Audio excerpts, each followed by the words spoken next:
Hey and welcome. In today's video I'm going to be explaining the difference between the Jungle Scout Chrome extension and their web app and what each one is used for.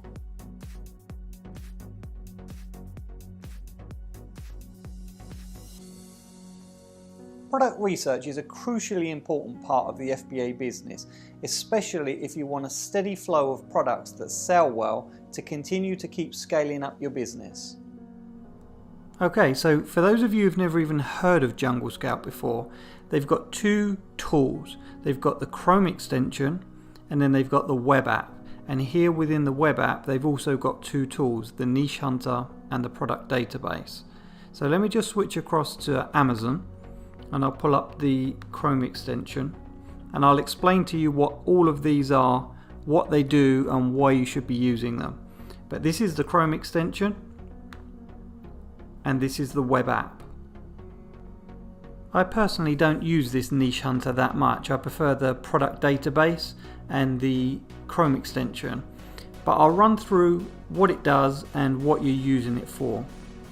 Although I've plugged my own preferences in here, this will be entirely down to your own individual preferences, depending on how much you want to spend per unit, so per item that you're purchasing from your manufacturer, how much you want to sell it for, how much profit you want built into each sale, how much competition. There's lots of variances which are based on your own individual needs.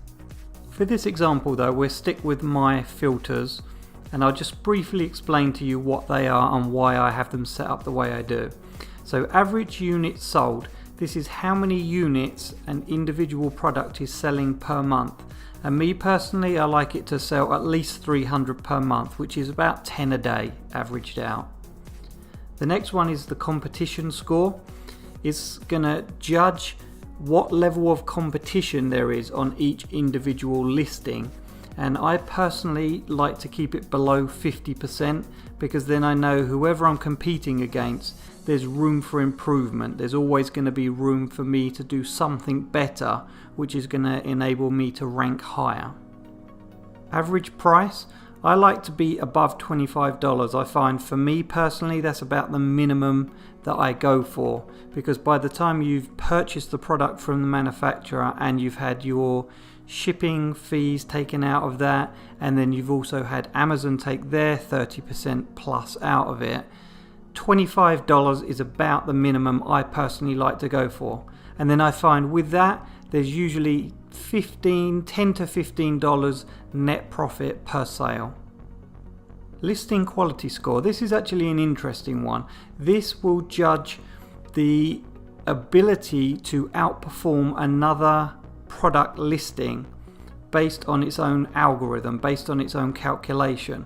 And what that means is anything from 0 to 50 or 50 and above, 50 and above is going to be high competition. So I like to have it just about in the middle, which means again the same as with the competition as well, but this is based purely on the quality of the listing. So for example, they may only have one picture on their product listing, whereas I could upload all 7 high quality images and make my listing more desirable. And that applies to the description, it can be applied to all sorts.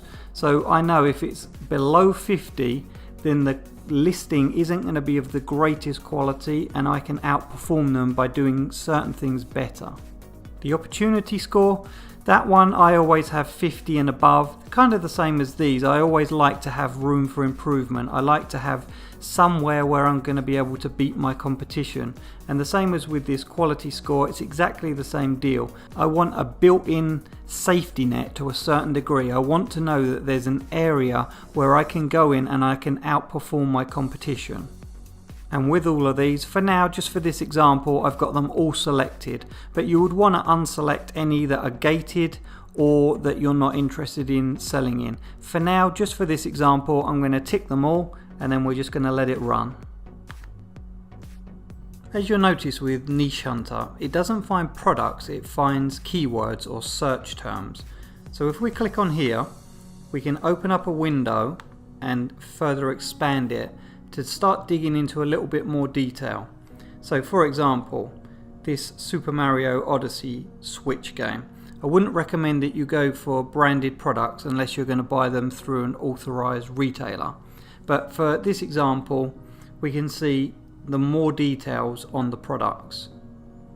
So they're selling the game for $48. They're paying $11.41 in fees, so that's Amazon FBA fees, and then they're netting $36.59. So they walk away with $36.59 per sale after Amazon have taken their fees out. But then obviously the cost of the game has got to come out of this as well. So let's say, for example, they're buying that game from their manufacturer for maybe $15. Take $15 out of this. They're probably netting about $20, $21 per sale after everything is taken out. If we scroll up just a little bit more, we'll be able to see the niche data tab.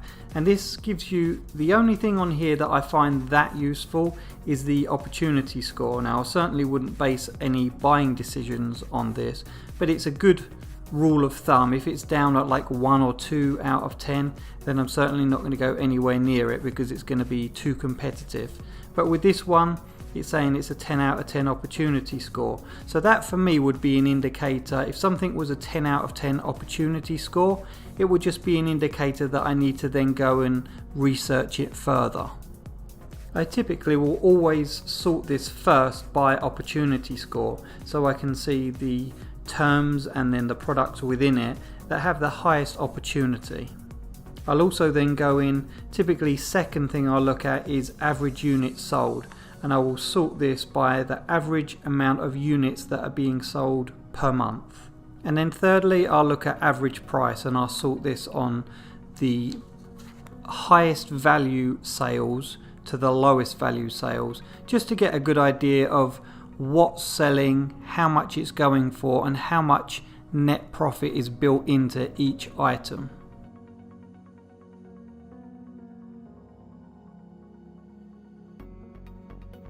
Next, we'll switch across to product database. The product database and the Chrome extension I couldn't be without. I use them each and every time I'm searching for new products to add to my portfolio. And as you'll see, this one looks pretty similar to the previous one, the Niche Hunter.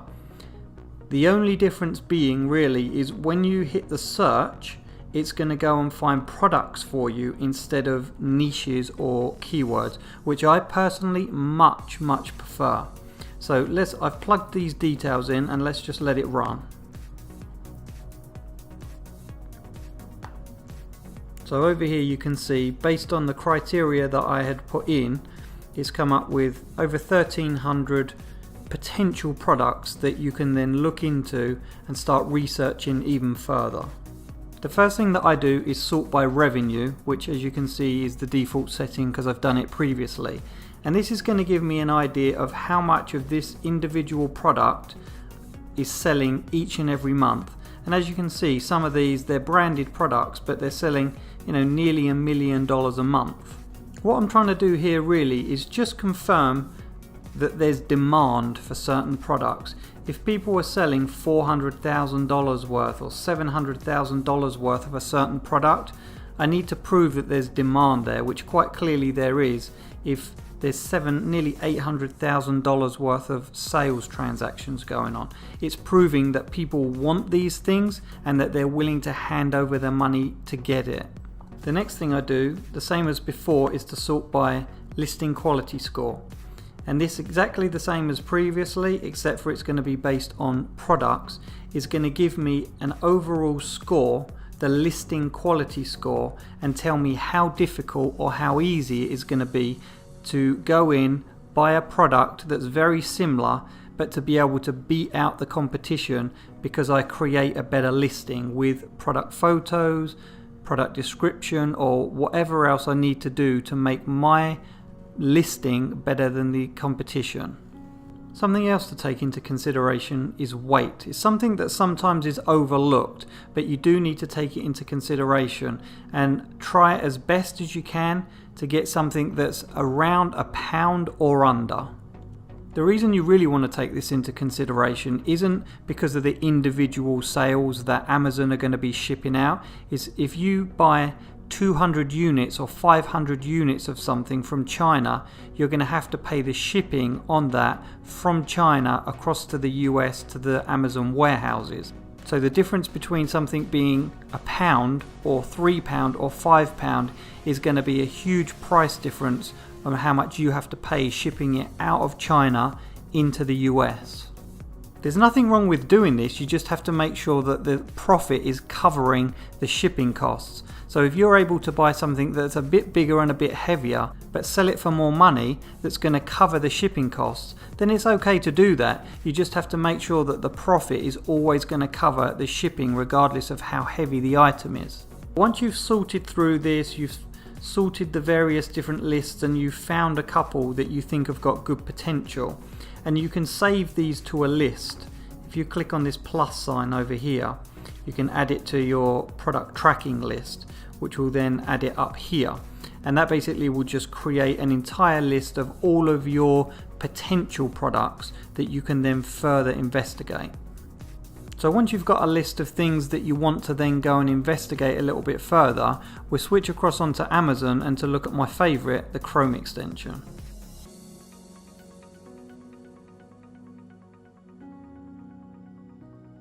Think of the web app as a fishing net and the Chrome extension as a filleting knife or a scalpel. With this, you're going to be able to dig much deeper into each individual product. So as you can see, with this, it works from the Amazon website. So I'll shut this down just for a second, and you can see we're on the Amazon website. I click on cycling water bottle. Don't worry about these two because they're not organic. These are sponsored ads and they're paid to be there. So the first organic result is going to be this one here. So what we want to do is we can either click on the Chrome extension here and it will pull up the data for all of these, which I will show you now, but then you can also click on this, which I will show you in a second, and we can pull all the data out of that as well.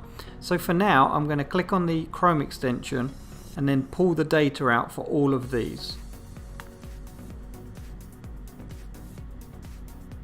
And here you can see it's working, it's pulling all the various different data out. And the same story as before, you can sort these columns however you want. And again, I will always start sorting usually by price or revenue. And revenue is going to be the total monthly earnings. So for this one, for example, they're selling it for $12. They're selling 9,654 of them per month, and they're making $115,000 in sales. So as I said, we'll click over, go into the product itself, and then we'll run the Chrome extension again.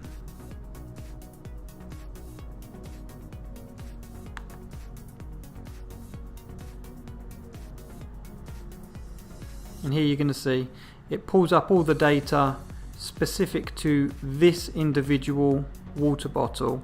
But as you could see here, let me just close this down again, there's multiple different color options. So there's all the various different options on this, which is why when I'm running the Chrome extension, it's coming up with multiple different options here. So depending on the color, the price obviously varies, and then the amount of sales that they're making on the individual color is always going to be different. But this tool here is hugely powerful in helping you to make educated decisions. As long as you can get to the data, you're able to make a very educated decision on what competition there's going to be, whether you can beat that competition, how much net profit is going to be in a unit, how much you're going to pay in shipping. As long as you've got all of that information, you can make a very educated decision. I'll put links to both this Chrome extension and the web app in my description. Then if you want to go check them out, obviously you can. As you can see, these are two very different tools, but equally important for the various different stages of the product research. What we're going for here is high demand products with low competition and built-in profit on every single unit sold right from the very beginning. Hopefully you enjoyed this video and got some value out of it. If you did, hit the subscribe button. And if you want to see more, I've got over 200 videos planned and they'll be coming out over the next few months. Thanks for watching.